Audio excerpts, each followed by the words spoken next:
Welcome to this journey through one of the most strange and scary cases ever written down in the history of the American South. Before we start, I invite you to leave in the comments where you're watching from and the exact time you're listening to this story.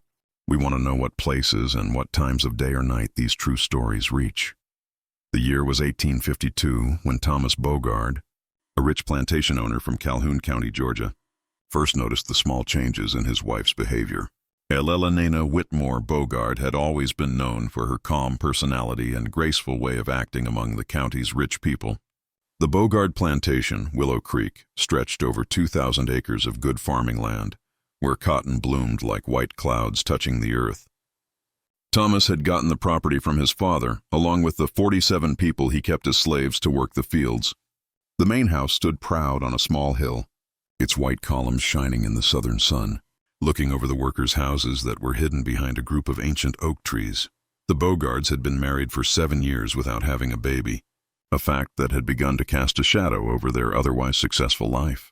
Neighbors whispered, servants gave each other knowing looks, and Thomas's mother, still alive and sharp with her words at 73, made no attempt to hide her disappointment during her monthly visits from Savannah.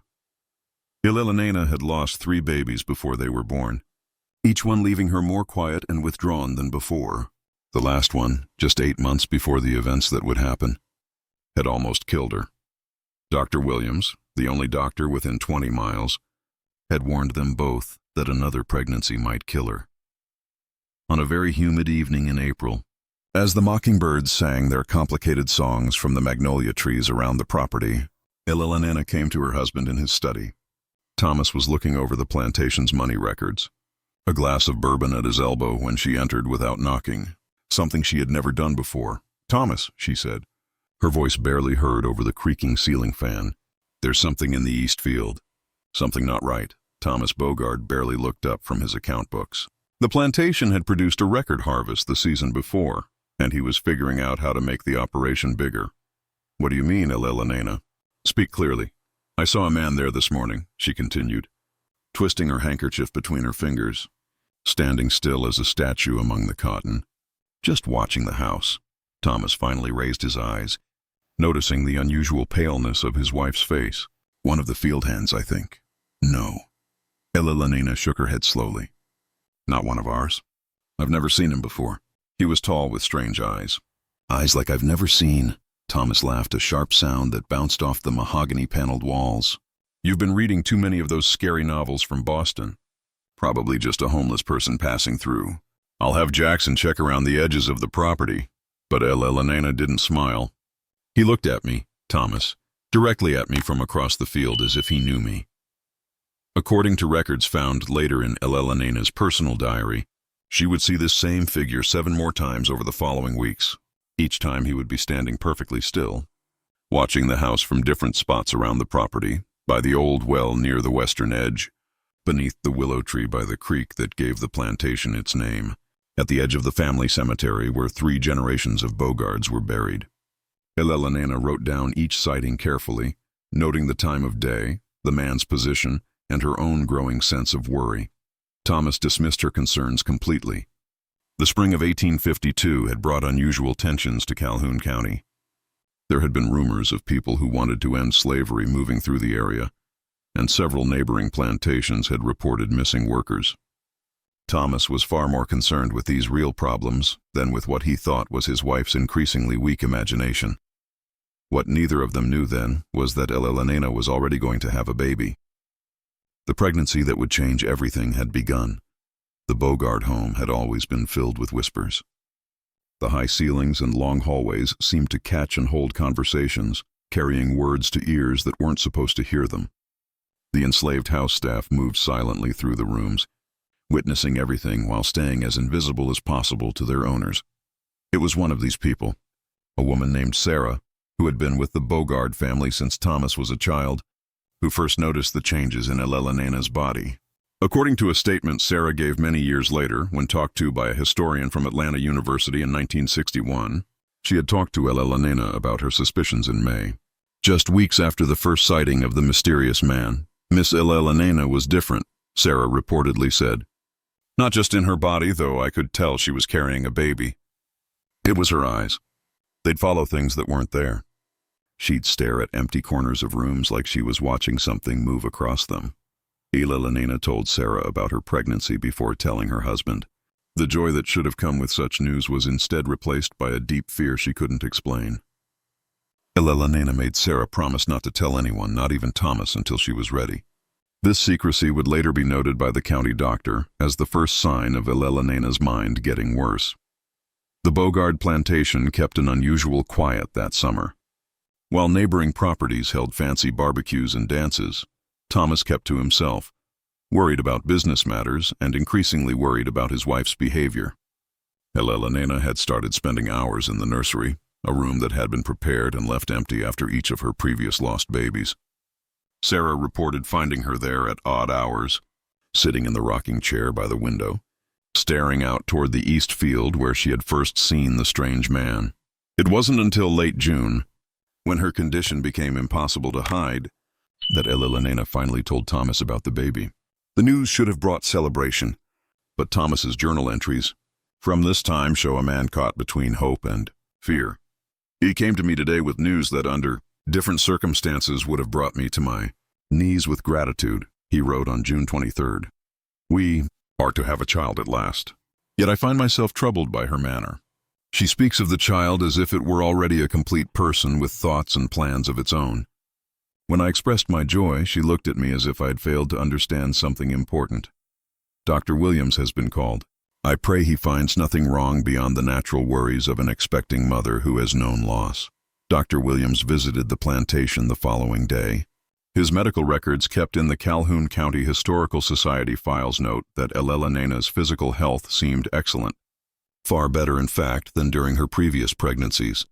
Patient shows strong vital signs and none of the concerning symptoms present in her earlier pregnancy periods, he wrote.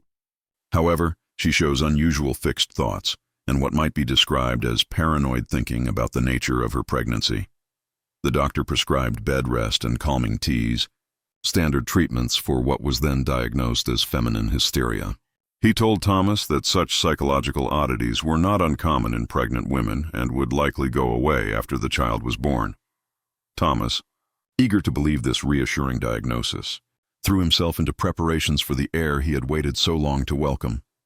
What Thomas didn't know was that Elena had told something to Sarah that she didn't dare tell her husband or the doctor. According to Sarah's later testimony, Elena had whispered to her one evening while being helped into her nightgown, "This child isn't growing inside me. I'm growing inside it." The summer heat pressed down on Willow Creek Plantation like a physical weight. July brought temperatures so high that the cotton seemed to wilt before one's eyes. And the usually busy paths between the fields and the main house stood empty during the brutal midday hours. Elena's pregnancy moved forward with unusual speed. By August, she looked as though she were already in her final month, though calculations based on her last cycle suggested she should only be in her second trimester. Thomas, at first happy about the apparent health of both his wife and unborn child, began to notice troubling patterns in Elena's behavior. She refused to eat when he was around. She would not allow mirrors in her room.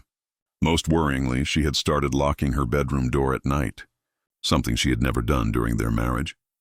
According to household records, it was during this time that Thomas began to sleep in the guest room at the opposite end of the house. In letters to his brother in Charleston, he confessed his growing worry that the pregnancy had affected Elena's mind in ways the doctor had not expected. "I find myself married to a stranger," he wrote in early August. "A woman who has my wife's face but seems to have different thoughts, different movements. Even her voice has taken on an unfamiliar rhythm. Yesterday I overheard her speaking in the nursery, though she was completely alone. When I asked who she was talking to, she smiled in a way that made my blood run cold and said, 'Just becoming acquainted with our son.' She seems certain the child is male, though Dr. Williams has made no such determination." As Elena's body grew larger, so too did the tension within the Bogard household. The house staff reported hearing arguments behind closed doors, Thomas's deep voice rising in frustration, Elena's responses too quiet to hear. Sarah, who remained Elena's primary helper, noted in a personal journal discovered decades later that her mistress had developed strange eating habits, craving raw meat and large amounts of salt. More concerning were the moments when Sarah would enter a room to find la nena standing perfectly still, her eyes fixed on some invisible point, her lips moving without sound. By September, Thomas had begun making quiet inquiries about specialized doctors in Augusta and even Charleston, doctors who dealt specifically with problems of the female mind. These inquiries, documented in his letters, suggest he was preparing to have la nena sent to an asylum after she delivered the child, a common fate for women whose behavior was different from social norms in ways their husbands or fathers found troubling. What happened next would be pieced together later from multiple accounts, none completely reliable, all colored by the particular superstitions and prejudices of the pre-Civil War South. On September 15th, a thunderstorm of unusual strength struck Calhoun County. The Bogard Plantation, located on relatively high ground, was nevertheless battered by winds strong enough to uproot several of the old oaks that lined the drive. Lightning struck with such frequency that, as one field hand later described it, night turned to day over and over like God himself was having trouble with a lantern. It was during this storm that la nena went into labor, nearly 2 months before her expected due date. Thomas, having gone to his study with a bottle of bourbon to wait out the storm, was informed by a frantic Sarah that the baby was coming. Dr. Williams, who lived in the town of Edison some 7 miles away, could not be brought because of the dangerous conditions. Thomas's journal entry from that night consists of just one line: "God help us all." Sarah, who had helped with countless births on the plantation, took charge of the situation. La nena was moved to her bed, which had been prepared with old sheets. The few other house servants present were sent to boil water and gather clean linens. Thomas, pale-faced and visibly shaken by the circumstances, positioned himself at the bedroom door, neither fully entering nor completely leaving his post. According to Sarah's account, the labor was remarkably short for a first successful birth. Less than 3 hours after the first pains began, la nena was ready to deliver. It was at this point, Sarah would later testify, that the already strange circumstances took a decidedly disturbing turn. Miss la nena, who had been crying out like any woman in the throes of childbirth, suddenly went silent, Sarah reported. Her eyes, which had been squeezed shut against the pain, opened wide. She looked past me toward the window, and her face changed. It wasn't fear I saw there. It was recognition. Sarah turned to look at what had captured her mistress's attention.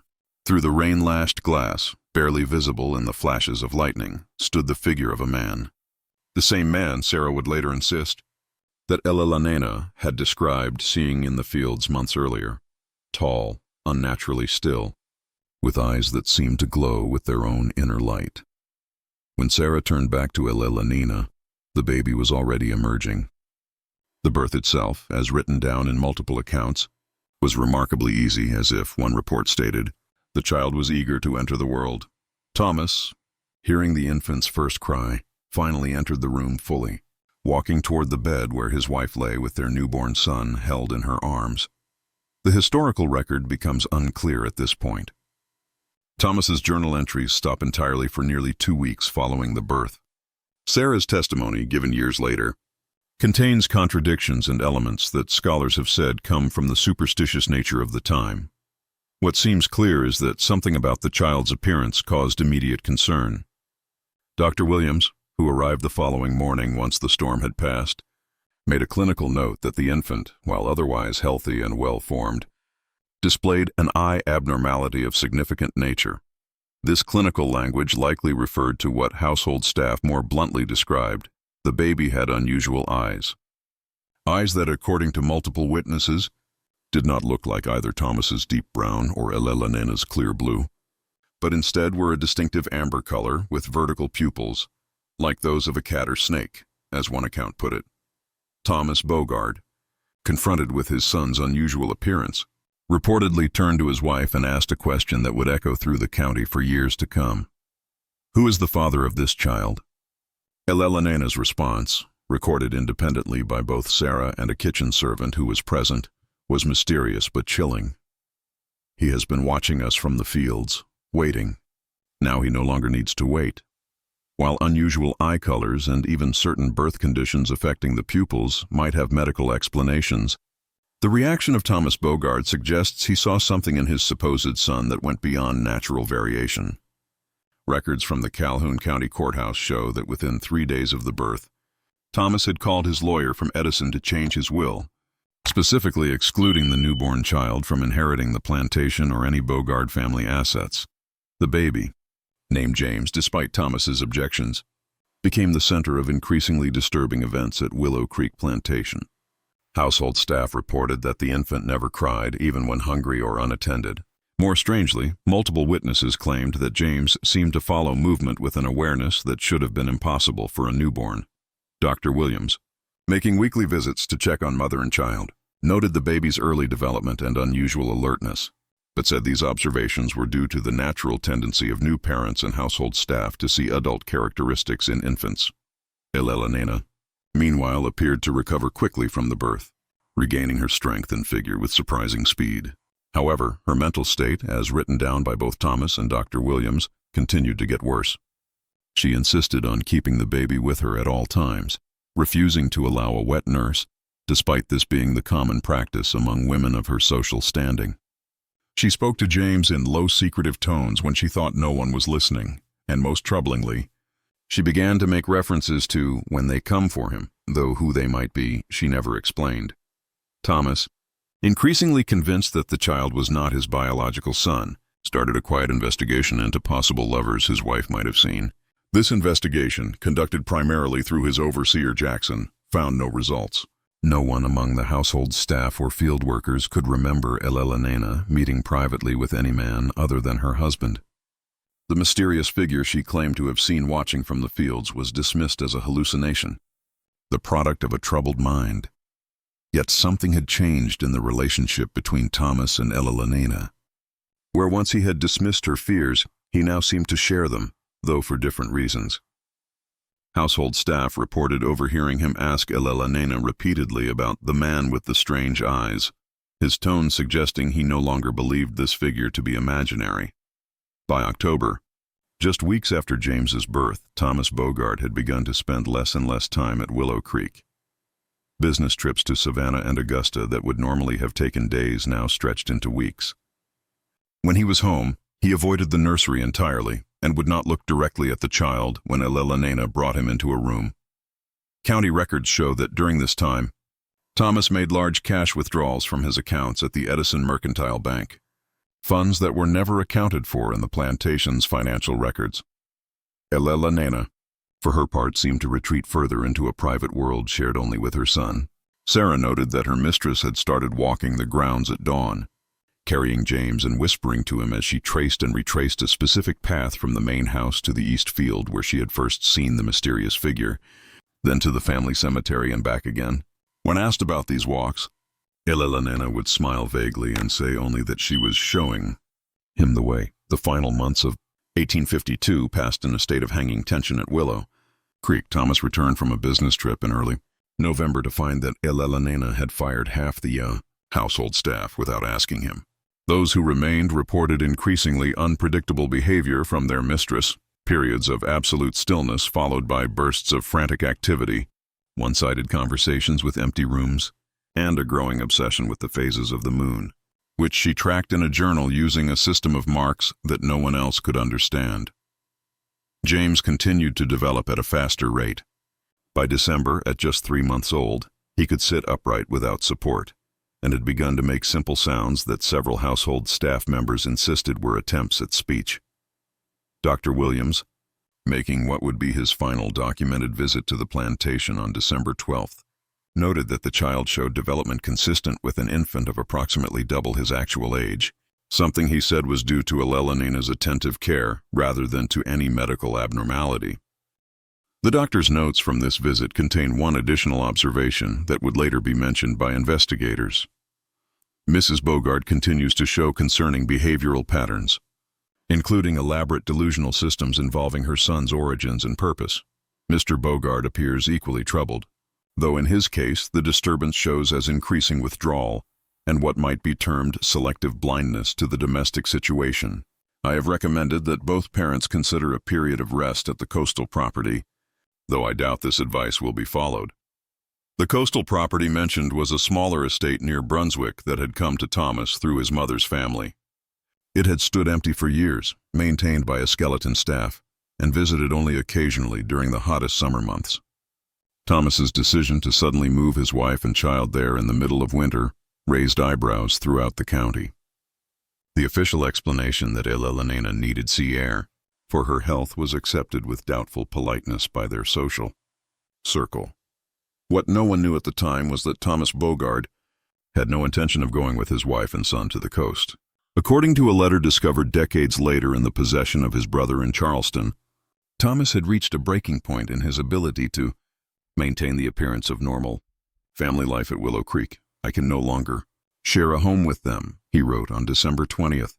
"The child, I cannot bring myself to call him my son, watches me with knowledge no infant should possess. Elena speaks of him as if he were royalty, returned to claim some ancient birthright. Last night I entered the nursery unannounced and found her kneeling before his cradle as one might kneel at an altar. She was speaking in a language I have never heard from her lips, rhythmic and guttural. When she became aware of my presence, she smiled in a way that made me understand I was looking at a stranger wearing my wife's face. I have made arrangements for them to be set up at the Brunswick property indefinitely. I tell our neighbors it is for her health, but in truth it is for my sanity. Perhaps with distance I can figure out what has happened to the woman I married and what kind of child she has brought into this world." Elena and James, accompanied by Sarah and 2 other trusted house servants, left for Brunswick on December 23rd. Thomas remained at Willow Creek supposedly to manage the plantation through the winter months. According to county records, he filed papers on January 2nd, 1853, starting divorce proceedings on grounds of adultery, a scandalous and rare legal move for a man of his social standing in that era. What happened next would be pieced together from multiple sources: telegraph communications between Thomas and the Brunswick property caretaker, statements from the servants who had gone with Elena, and reports filed by the Glenn County Sheriff. On January 10, 1853, a fire broke out at the Brunswick property. By the time neighbors noticed the flames and organized a response, the main house was already engulfed. 2 bodies were recovered from the ruins, adult females identified by personal belongings as Sarah and one of the other servants who had gone with Elena from Willow Creek. Of Elena and James Bogard, there was no trace. The 3rd servant, a young woman named Mary, was found wandering the beach the following morning, apparently in a state of shock. Her account of what had happened, as recorded by the sheriff, raised more questions than it answered. "They came for him just as Miss Elena said they would," Mary reportedly stated. "Men, if they were men at all, walking out of the sea at midnight. Their eyes shone like his, like the baby's. Miss Elena was waiting for them. Had been waiting since we arrived. She handed the child to the tallest one, and they spoke together in words I couldn't understand. Then she looked at me and said, 'Tell Thomas he was right not to trust his eyes, but wrong not to trust mine.' The men returned to the sea, taking Miss Elena and the baby with them. The fire started after. I don't know how. Everything was wet with salt spray, but it burned anyway.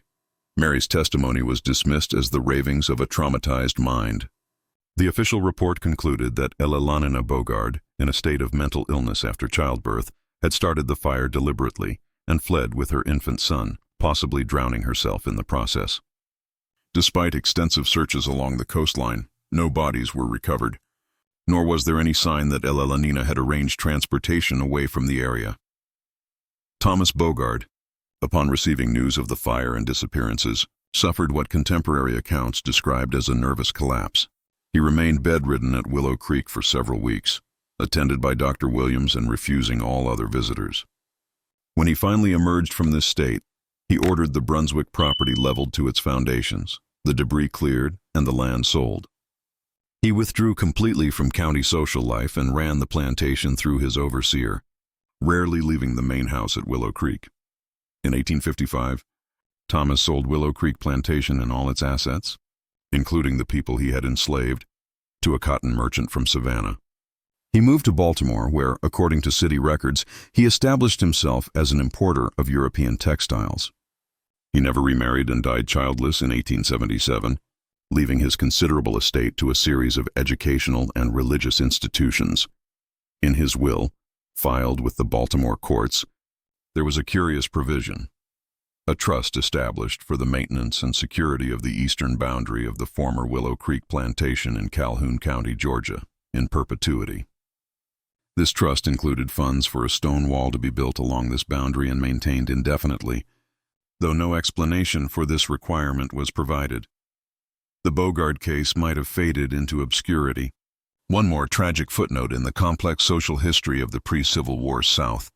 Were it not for a series of discoveries made in 1961 by researchers from Atlanta University's Department of Historical Anthropology, a team led by Dr. Marcus Wilson was conducting a study of plantation records to document the lives of enslaved people when they uncovered the journals, correspondence, and medical records referenced throughout this account. Their research also led them to Mary, the servant who had witnessed the events at the Brunswick property, still alive though elderly and living with her grandchildren in Macon. Mary's recollections, recorded in a series of interviews, remained remarkably consistent with her original testimony from 108 years earlier. She added one detail, however, that had not been included in the sheriff's report. The baby's eyes changed once Miss Elena decided to go with them. Before they looked strange, like cat eyes, people said. But that last night when the men came from the sea, I saw the baby up close. His eyes weren't like a cat's anymore. They were like deep water. You could see all the way down, but you'd never touch bottom. Dr. Wilson's team also discovered, while examining county property records, that the stone wall Thomas Bogard had built along the eastern boundary of Willow Creek was indeed maintained through the trust he created.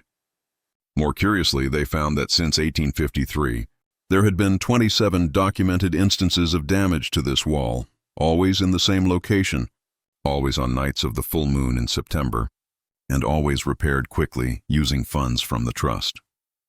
The current owners of the property, interviewed by Wilson's team, claimed no knowledge of these regular damages beyond, noting that sometimes local kids vandalized the old wall.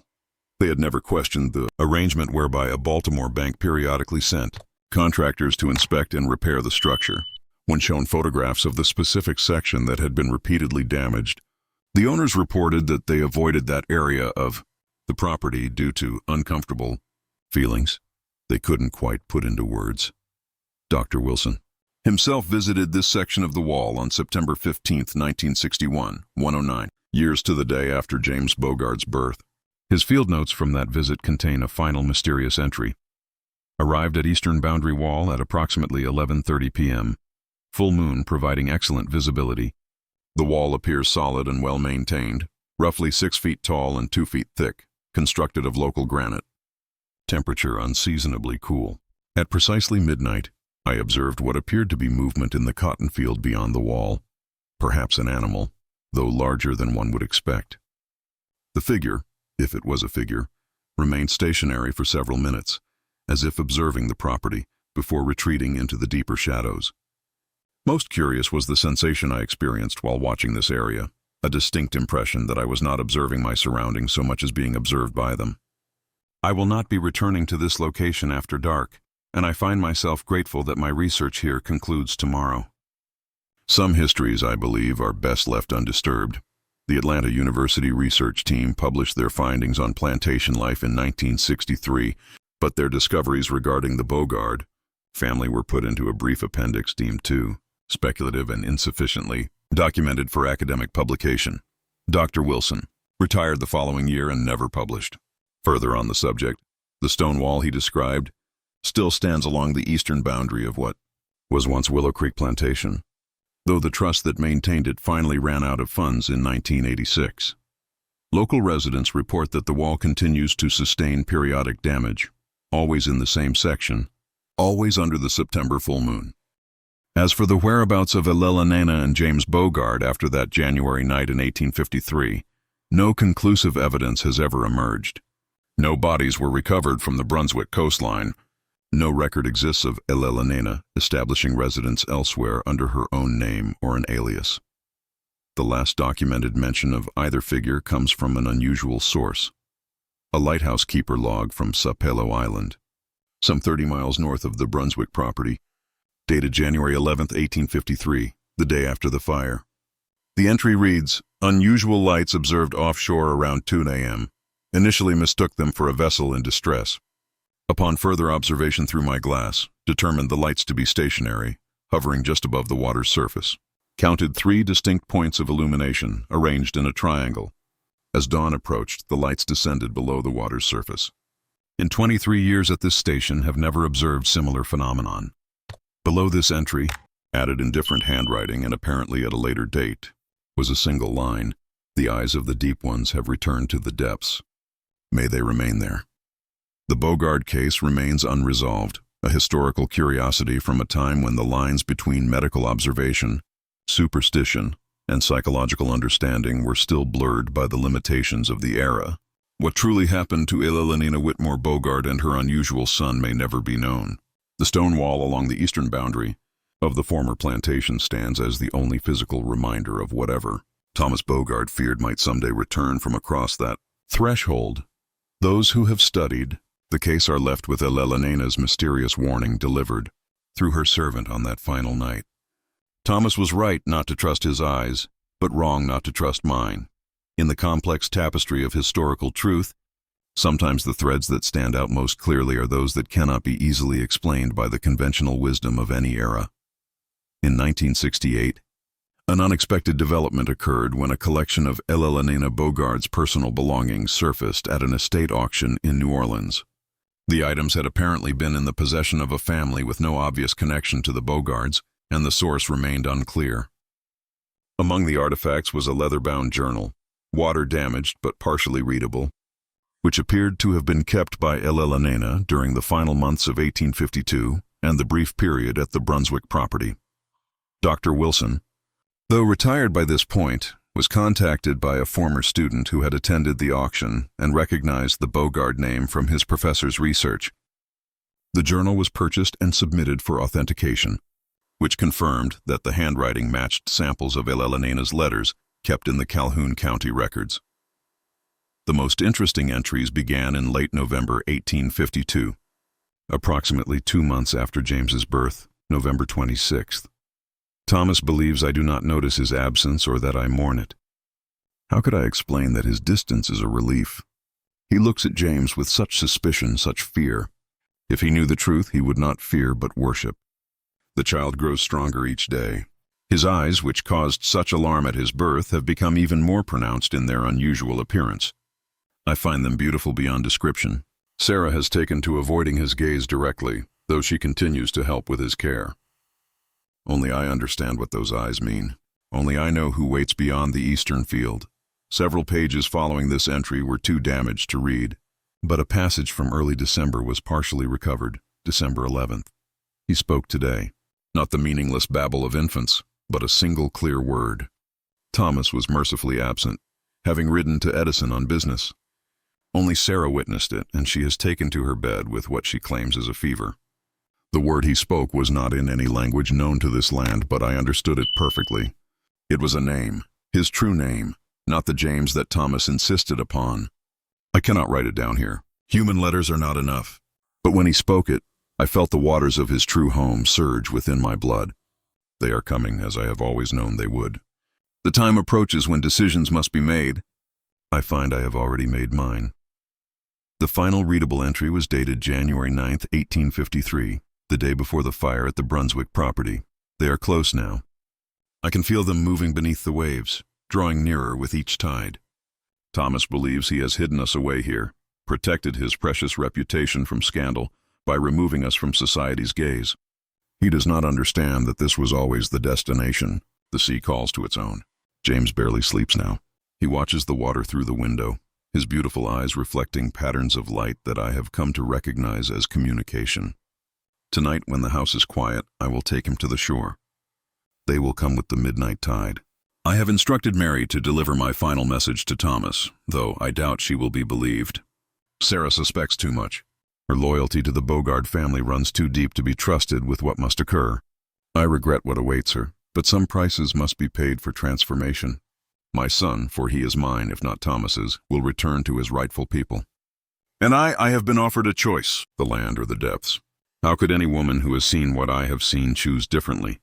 Thomas laughed when I first spoke of the stranger in the field. He will not laugh when he learns how right I was to fear and how wrong he was to doubt. The discovery of Eleanor's journal reignited scholarly interest in the Bogard case, though academic publications remained reluctant to engage with its more inexplicable elements.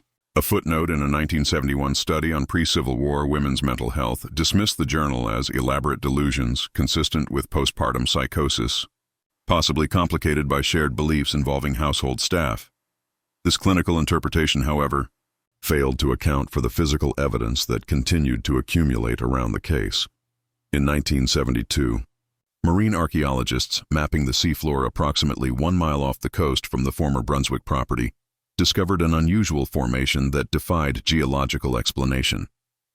Sonar readings revealed what appeared to be a perfectly circular depression, approximately 50 feet in diameter, descending vertically into the seabed to a depth that exceeded their equipment's range. Initial plans to explore the formation with diving equipment were abandoned after 2 team members reported experiencing intense auditory and visual hallucinations while in the vicinity. The project's funding was subsequently redirected to less controversial research areas, and the formation was marked on nautical charts simply as Natural Seafloor Anomaly. Vessel caution advised. Throughout the 1980s and 90s, the Bogard case retreated once more into obscurity, referenced occasionally in compilations of Southern Gothic folklore or as a historical curiosity in regional publications. The wall along the eastern boundary of the former plantation began to crumble after the trust funds ran out, and the property changed hands several times, eventually becoming part of a large agricultural company that converted the cotton fields to commercial pine forest. In 2004, an unexpected connection to the case emerged when a marine biology graduate student at the University of Georgia began researching unusual genetic variations in coastal fish populations.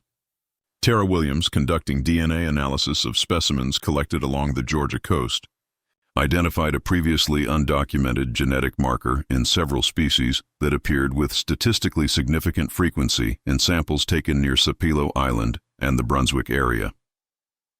The marker, which affected the development of the specimen's eyes, resulting in unusually vertical pupils and enhanced reflective properties, could not be easily explained by known evolutionary mechanisms. Williams' research paper, published in a respected marine biology journal, made no reference to the Bogard case. Indeed, there is no evidence that Williams was aware of the historical parallel to her scientific findings.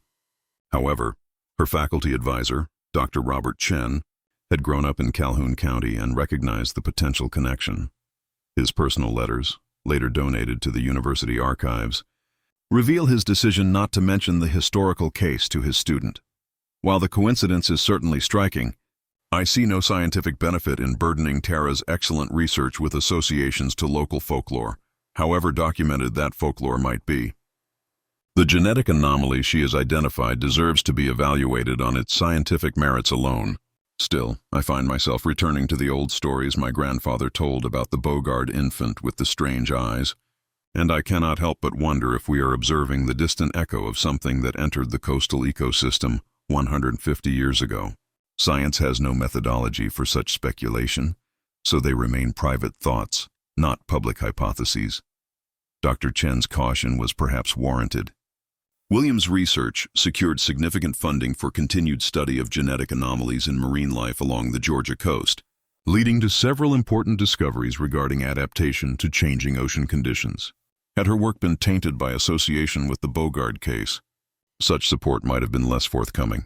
In 2011, during the renovation of the Calhoun County Courthouse, workers discovered a sealed compartment within the cornerstone that contained several documents from the 1850s, including a previously unknown statement from Dr. Williams regarding his final visit to the Bogard Plantation in December 1852.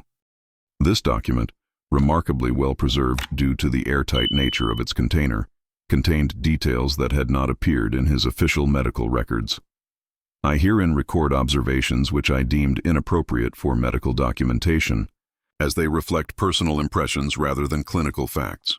Nevertheless, I feel compelled to create this record should future circumstances warrant its consultation. The child born to Elena Bogard exhibits several abnormalities beyond the unusual appearance of his eyes. His skin, while appearing normal in full light, displays a faint glow in darkness. When I examined his hands, I noted a subtle webbing between the fingers, not pronounced enough to be considered a deformity, but definitely present. Most disturbing was the incident that occurred during my final visit on December 12th. While Examining the infant, I observed what appeared to be gill-like structures forming along his neck just below the jawline.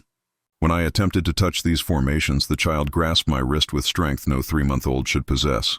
In that moment of contact, I experienced a vision so vivid and disturbing that I immediately attributed it to exhaustion, or perhaps the effects of the brandy I had consumed before my visit.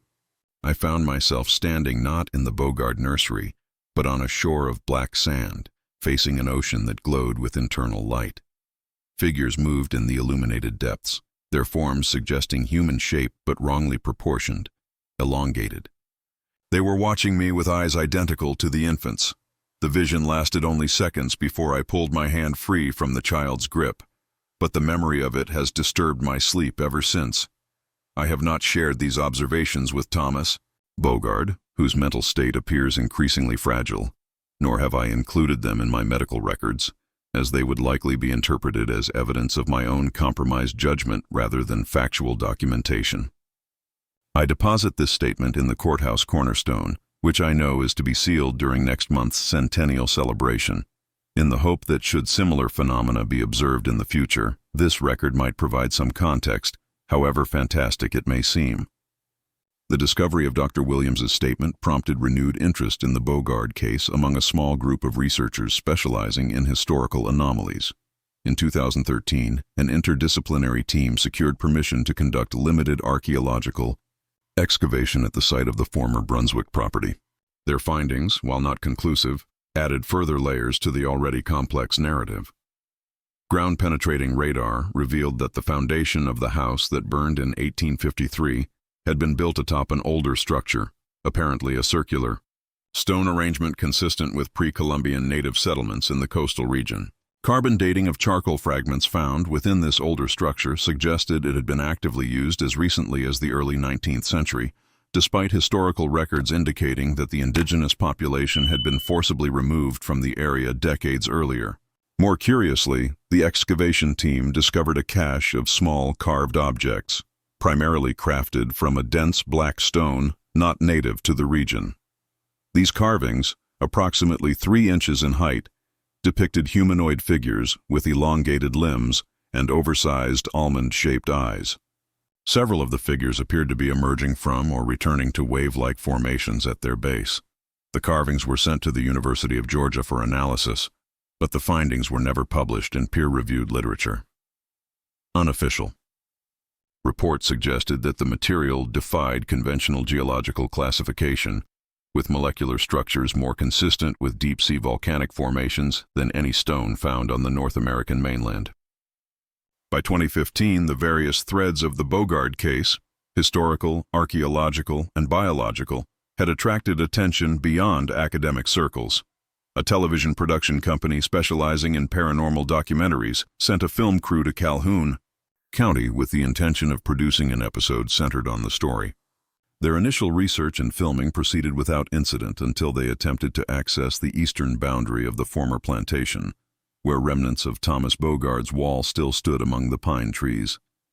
According to statements made by the production team after abandoning the project, a series of equipment malfunctions and unexplained phenomena convinced them to redirect their focus to more conventional historical mysteries. Cameras failed at specific locations. Audio recordings captured rhythmic sounds that could not be heard by the human ear during recording. And most concerning, 3 crew members reported having identical dreams on consecutive nights. Dreams of standing on a shoreline facing a luminous ocean while being observed by figures beneath the waves.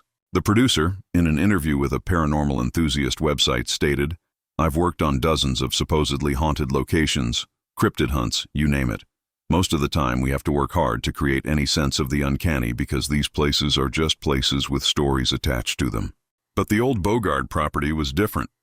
There was something there that didn't want to be filmed, or maybe something that wanted to do the watching instead of being watched. Either way, some stories aren't meant to be told through our medium. This is one of them.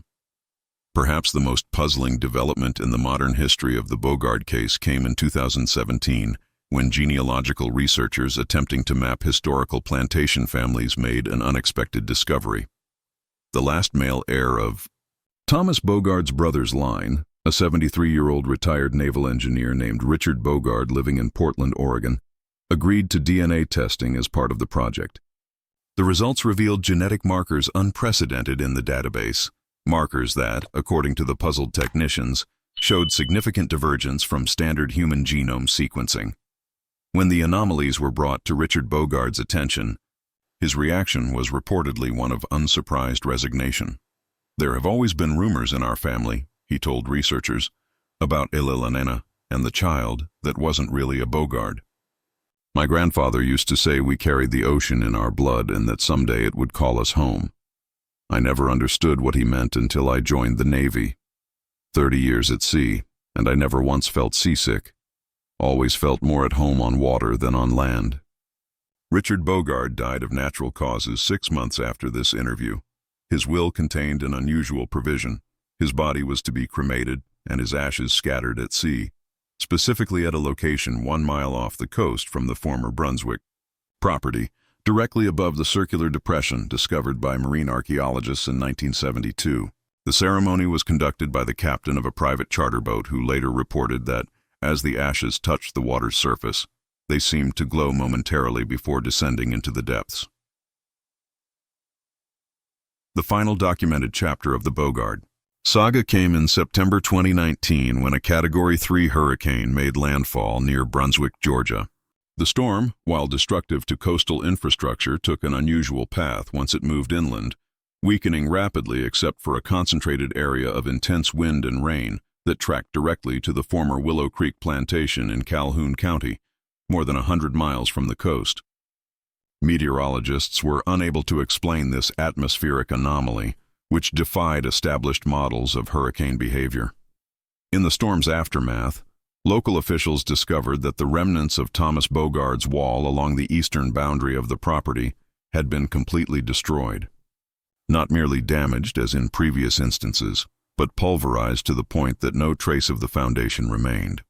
In its place, residents of neighboring properties reported finding hundreds of small objects scattered across the area.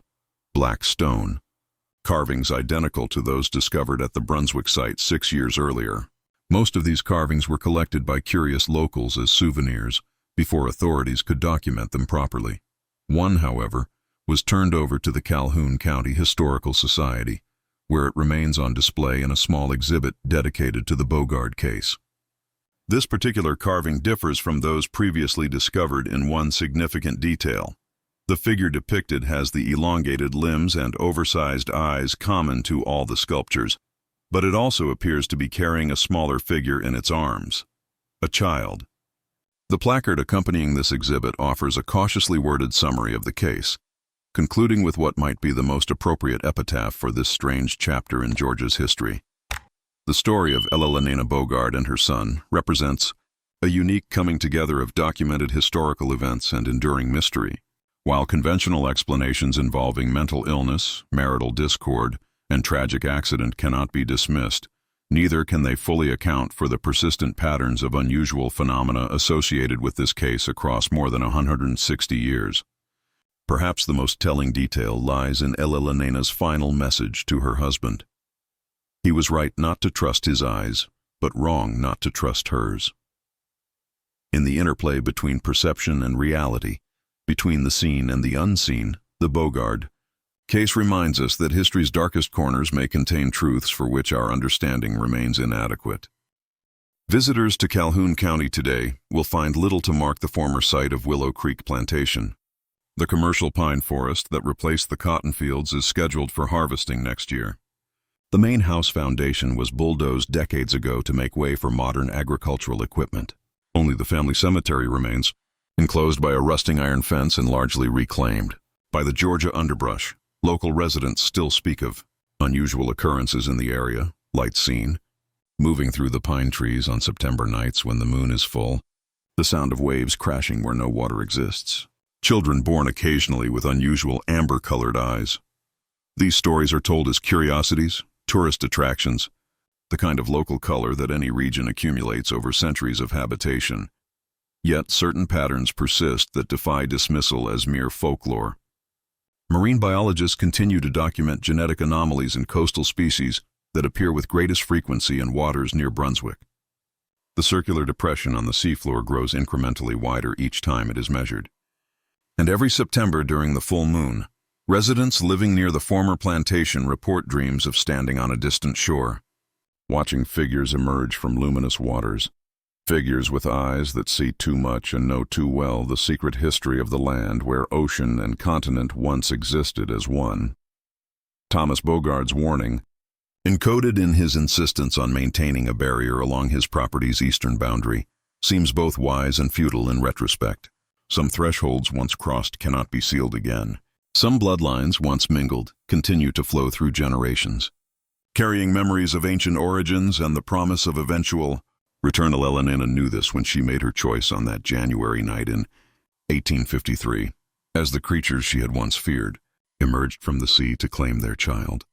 She recognized that fear itself had been the only true barrier, fear of the unknown, fear of difference, fear of the depths that exist both in the ocean and in the human heart.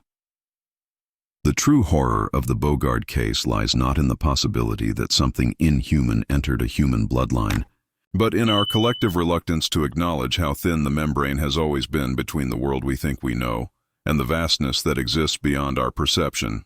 Elena saw through that membrane. Her son was born with eyes that never needed to adjust to the difference.